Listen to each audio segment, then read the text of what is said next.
Hi friends, welcome to techno Vinod Telugu YouTube channel. ఈ వీడియోలో మనం స్టేట్ బ్యాంక్ ఆఫ్ ఇండియా యొక్క బ్యాంక్ స్టేట్మెంట్ను ఏ విధంగా మొబైల్ ఫోన్ ద్వారా పీడిఎఫ్ రూపంలో కానీ ఎక్సెల్ రూపంలో కానీ ఎలా డౌన్లోడ్ చేసుకోవాలో చూద్దాం. మీకు ఒకవేళ ఒక 6 నెలల స్టేట్మెంటా, లేకుంటే 1 ఇయర్ స్టేట్మెంటా, లేదంటే ఏదైనా ఫైనాన్షియల్ ఇయర్ సంబంధించినటువంటి ప్రీవియస్ ఇయర్ స్టేట్మెంట్స్ కావాలనుకుంటే వాటిని ఎక్కడి నుంచి డౌన్లోడ్ చేసుకోవాలి, ఎలా డౌన్లోడ్ చేసుకోవాలో పూర్తి ప్రాసెస్ని అయితే నేను ఈ వీడియోలో చూపిస్తాను. సో ఇప్పుడు మనం ఆ ప్రాసెస్ను చూద్దాం పదండి.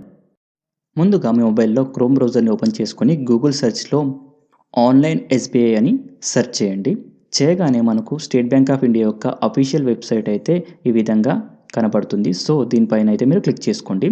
చేయగానే పర్సనల్ బ్యాంకింగ్ అని ఉంటుంది, కింద లాగిన్ అని ఉంటుంది. లాగిన్ పైన అయితే మీరు క్లిక్ చేసుకోండి.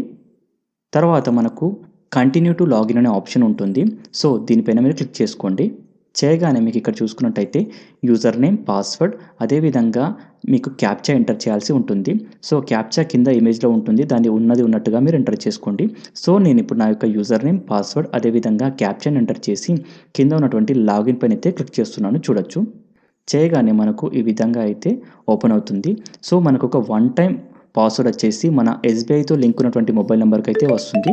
ఆ వన్ టైం పాస్వర్డ్ను ఇక్కడ బాక్స్లో ఎంటర్ చేసి సబ్మిట్ మీద క్లిక్ చేయాలి. తర్వాత చూసుకోవచ్చు, మనకు ఈ విధంగా ఎస్బీఐ యొక్క ఇంటర్ఫేస్ అయితే ఓపెన్ అవుతుంది. సో ఇప్పుడు మీరు చూసుకున్నట్టయితే పైన 3 డాట్స్ ఉంటాయి, దీనిపైన క్లిక్ చేసుకోండి. చేసుకున్న తర్వాత మై అకౌంట్స్ అండ్ ప్రొఫైల్ అని ఉంటుంది. సో దానిపైన మీరు మళ్ళీ క్లిక్ చేయండి. చేయగానే మనకు చూసుకున్నట్టయితే ఈ విధంగా ఓపెన్ అవుతుంది. ఇందులో మై అకౌంట్స్ అండ్ ప్రొఫైల్స్లో మనకు చాలా ఆప్షన్స్ ఉంటాయి. ఇందులో మీరు చూసుకున్నట్టయితే account statement, account summary, profile, ఈ స్టేట్మెంట్ లాంటి ఆప్షన్స్ అయితే మనకు చాలా ఉంటాయి. సో మన అకౌంట్ స్టేట్మెంట్ కోసం సెకండ్ ఆప్షన్ ఉంది కదా, అకౌంట్ స్టేట్మెంట్ మీద మనమైతే ఇప్పుడు క్లిక్ చేసుకోవాలి. తర్వాత మనకు ఈ విధంగా అయితే ఓపెన్ అవుతుంది. ఇక్కడ చూసుకుంటే సెలెక్ట్ అన్ అకౌంట్ అని ఉంటుంది. ఒకవేళ మీకు స్టేట్ బ్యాంక్ ఆఫ్ ఇండియాలో 1 లేదా 2 అకౌంట్స్ ఉన్నాయనుకోండి, మీరు ఏ అకౌంట్ యొక్క స్టేట్మెంట్ తెలుసుకోవాలనుకుంటున్నారో ఆ అకౌంట్ నెంబర్ను ఇక్కడ మీరైతే సెలెక్ట్ చేసుకోవాలి. చేసుకున్న తర్వాత మీరు కిందికి స్క్రోల్ చేసుకోండి. చేసుకోగానే ఇక్కడ మీరు చూసుకోవచ్చు select option for the statement period అని ఉంటుంది. సో మీరు డౌన్లోడ్ చేసుకునే స్టేట్మెంట్ వచ్చేసి బై డేట్ డౌన్లోడ్ చేసుకుంటారా, లేదా ఒక స్పెసిఫిక్ మంత్కి సంబంధించినటువంటి ఈ పీడిఎఫ్ను డౌన్లోడ్ చేసుకుంటారా, లేదా లాస్ట్ 6 మంత్స్ యొక్క స్టేట్మెంట్ను డౌన్లోడ్ చేసుకుంటారా, లేదా పూర్తి ఫైనాన్షియల్ ఇయర్కి సంబంధించినటువంటి స్టేట్మెంట్ను డౌన్లోడ్ చేసుకుంటారా, మీకు ఇక్కడైతే ఆప్షన్స్ ఉంటాయి. అదేవిధంగా డౌన్లోడ్ ద స్టేట్మెంట్ అని కింద ఇంకొక ఆప్షన్ చూడొచ్చు మీరు ఇక్కడ మీకు వ్యూ ఆప్షన్ ఉంటుంది. అదేవిధంగా ఎంఎస్ ఎక్సెల్ ఫార్మాట్ ఉంటుంది, పీడిఎఫ్, అదేవిధంగా అప్లోడ్ టు డిజిలాకర్ అనే ఆప్షన్స్ అయితే ఉంటాయి. సో మనం డౌన్లోడ్ ఇన్ పీడిఎఫ్ ఫార్మాట్ని అయితే సెలెక్ట్ చేసుకుందాం. ముందుగా మనము ఒక ఫైనాన్షియల్ ఇయర్ యొక్క స్టేట్మెంట్ను ఎలా డౌన్లోడ్ చేసుకోవాలో చూద్దాం. దీనికోసం మీరు ఫైనాన్షియల్ ఇయర్ మీద క్లిక్ చేయండి. చేయగానే చూడొచ్చు మనకు కింద ఒక బాక్స్ ఉంటుంది. ఈ బాక్స్ పైన క్లిక్ చేయగానే మనకు 2020, 21, 21, 22, 22, 23 ఈ 3 ఫైనాన్షియల్ ఇయర్స్ అయితే ఈ వెబ్సైట్లో స్టేట్మెంట్స్ డౌన్లోడ్ చేసుకోవడానికి అవైలబుల్గా ఉన్నాయి. సో ఇందులో మీకు ఏ ఫైనాన్షియల్ ఇయర్ కావాలో ఆ ఫైనాన్షియల్ ఇయర్ని అయితే మీరైతే సెలెక్ట్ చేసుకోండి. నేనైతే ఇక్కడ 2020, 21 అయితే సెలెక్ట్ చేసుకున్నాను. సెలెక్ట్ చేసుకున్న తర్వాత కింద డౌన్లోడ్ ఇన్ పీడిఎఫ్ ఫార్మాట్ ఉంది కదా, దీని మీద క్లిక్ చేసుకున్నాను. తర్వాత కింద ఉన్నటువంటి గో బటన్ మీద క్లిక్ చేసుకోగానే మనకు డౌన్లోడింగ్ ప్రాసెస్ అయితే స్టార్ట్ అయిపోయింది. చూడొచ్చు, నాకైతే ఫైల్ డౌన్లోడ్ అయిపోయింది.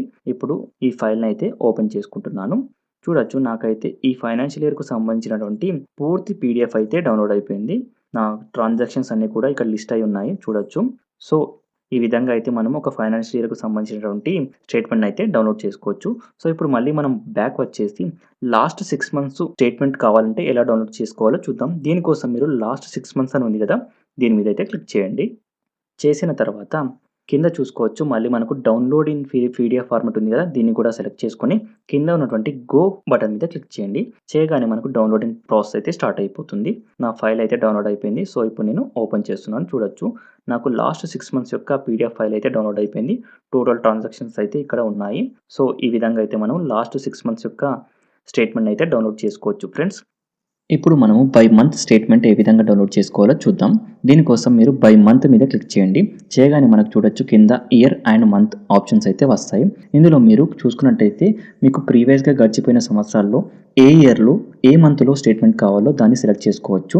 సో దీనికోసం మీరు ముందుగా అయితే ఇయర్ మీద అయితే క్లిక్ చేసుకోండి. చేయగానే మీరు చూడొచ్చు 2020, 21, 22, 23 ఈ 4 సంవత్సరాలు అయితే మనకు అవైలబుల్గా ఉన్నాయి. సో మీకు ఈ 4 సంవత్సరాల్లో ఏ సంవత్సరానికి సంబంధించినటువంటి ఏ నెలలో స్టేట్మెంట్ కావాలో దాన్ని సెలెక్ట్ చేసుకోవాల్సి ఉంటుంది. సో నేను ఇందులో నుంచి అయితే ఒక సంవత్సరాన్ని సెలెక్ట్ చేసుకున్నాను, 2022. సో తర్వాత నేను మంత్ మీద క్లిక్ చేసుకొని తర్వాత ఏ మంత్లో స్టేట్మెంట్ డౌన్లోడ్ కావాలో ఆ మంత్ని అయితే సెలెక్ట్ చేసుకోండి. నేనైతే ఇక్కడ జూలై సెలెక్ట్ చేసుకున్నాను. తర్వాత కింద డౌన్లోడ్ ఇన్ పీడిఎఫ్ ఫార్మాట్ని అయితే క్లిక్ చేసుకొని గో బటన్ మీద క్లిక్ చేసుకున్నాను. చేయగానే నాకైతే ఫైల్ అయితే డౌన్లోడ్ అయిపోయింది ఫ్రెండ్స్. సో ఇప్పుడు ఫైల్ని ఓపెన్ చేసుకుందాం. చేయగానే మనకు చూడొచ్చు నేను సెలెక్ట్ చేసుకున్నటువంటి ఫైనాన్షియల్ ఇయర్లో ఆ మంత్కు సంబంధించినటువంటి స్టేట్మెంట్ అయితే నాకు ఈ విధంగా అయితే డౌన్లోడ్ అయిపోయింది ఫ్రెండ్స్. ఈ విధంగా మనకు కావాల్సిన మంత్ని సెలెక్ట్ చేసుకొని కూడా మనం స్టేట్మెంట్ డౌన్లోడ్ చేసుకోవచ్చు. ఇప్పుడు మళ్ళీ మనం బ్యాక్ వద్దాం. వచ్చి ఇక్కడ చూసుకున్నట్లయితే లాస్ట్లో మనము బై డేట్ ఏ విధంగా డౌన్లోడ్ చేసుకోవచ్చో స్టేట్మెంట్ మనం ఇప్పుడు చూద్దాం. సో దీనికోసం మీరు బై డేట్ మీద క్లిక్ చేయండి. చేయగానే ఇక్కడ చూడొచ్చు స్టార్ట్ డేట్ అదేవిధంగా ఎండ్ డేట్ అని ఉంటుంది. అంటే మీరు పర్టికులర్గా ఈ మంత్ ఫస్ట్ నుంచి ఈ మంత్ 15 వరకు కావాలనుకుంటే స్టార్ట్ డేట్లో ఫస్ట్ అని పెట్టాలి, ఎండ్ డేట్లో 15 అని పెట్టాలి. ఈ విధంగా అయితే మీరు బై డేట్ అయితే సెలెక్ట్ చేసుకోవచ్చు. ఈ బై డేట్ ఆప్షన్ యూజ్ చేసి మీరు నచ్చిన మంత్ సెలెక్ట్ చేసుకోవచ్చు. నేనైతే స్టార్ట్ డేట్ వచ్చేసి సెప్టెంబర్ 1 అయితే సెలెక్ట్ చేసుకున్నాను. తర్వాత చూసుకున్నట్టయితే ఎండ్ డేట్ వచ్చేసి నేను నవంబర్ 13 అయితే సెలెక్ట్ చేసుకున్నాను. తర్వాత కింద ఉన్నటువంటి గో బటన్ మీద క్లిక్ చేసుకున్నాను. చేయగానే నాకైతే పీడిఎఫ్ అయితే డౌన్లోడ్ అయిపోయింది. ఇప్పుడు పీడిఎఫ్ను ఓపెన్ చూసుకున్నట్టయితే మనకు ఆ పర్టికులర్ డేట్కి సంబంధించినటువంటి స్టేట్మెంట్ అయితే ఈ విధంగా డౌన్లోడ్ అయిపోయింది ఫ్రెండ్స్. సో ఈ విధంగా మనమైతే ఒక సంవత్సరానికి సంబంధించినటువంటి స్టేట్మెంట్ లేదా లాస్ట్ 6 months యొక్క స్టేట్మెంట్ లేదా పర్టికులర్గా మనం సెలెక్ట్ చేసుకున్నటువంటి మంత్ స్టేట్మెంట్ లేదా ఒక పీరియడ్ స్టేట్మెంట్ అయితే ఈ విధంగా డౌన్లోడ్ చేసుకోవచ్చు ఫ్రెండ్స్.